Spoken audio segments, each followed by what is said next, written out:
దశాబ్దాల తరబడి రోడ్ల సమస్య అంటే అదేదో మన కర్మ అన్నట్టు బ్రతికించింది గతంలో ఉన్నటువంటి కాంగ్రెస్ ప్రభుత్వం, యునైటెడ్ ఫ్రంట్ ప్రభుత్వం, నేషనల్ ఫ్రంట్ ప్రభుత్వం.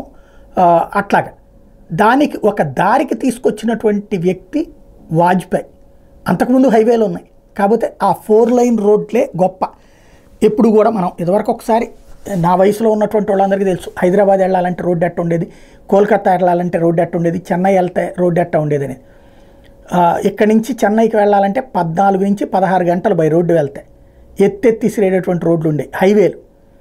అదే సందర్భంలో హైదరాబాద్ పోవడానికి 12 గంటలు జర్నీ చేసాం మేము బై రోడ్డు.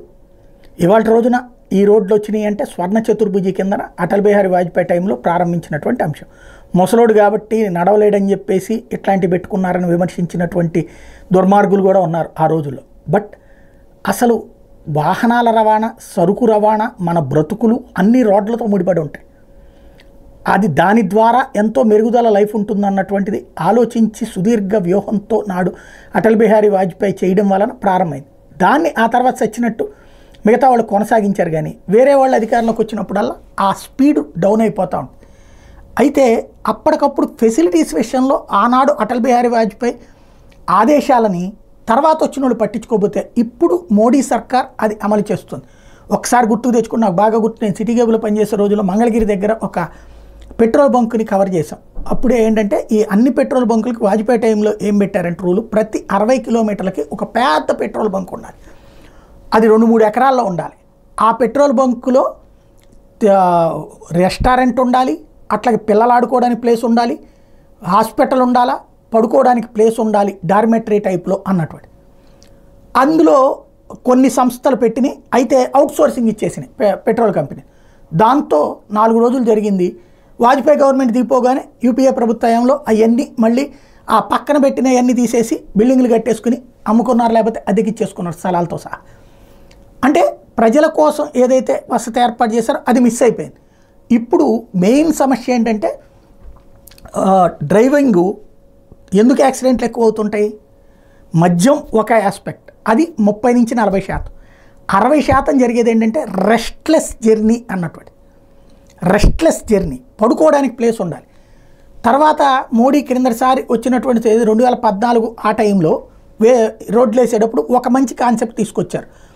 ఏదైతే లారీ బేస్, బస్ బేస్ టైప్లో, అంటే ఒక ఖాళీ స్థలం హైవే మీదనే కొంచెం ఓ పక్క కాస్త ఖాళీ స్థలం వదులుతుంటారు ప్రతి 30 కిలోమీటర్లకి 40 కిలోమీటర్లకి. అట్లాగా అక్కడ లారీ లైన్లో పెట్టుకుని లేదా బస్సులైనా సరే ఎవరైతే ఓపిక లేదనుకుంటారో ఆ పక్కన ఆపుకుని పడుకోవచ్చు. కానీ అదే వాహనాల్లో పడుకోవాలి.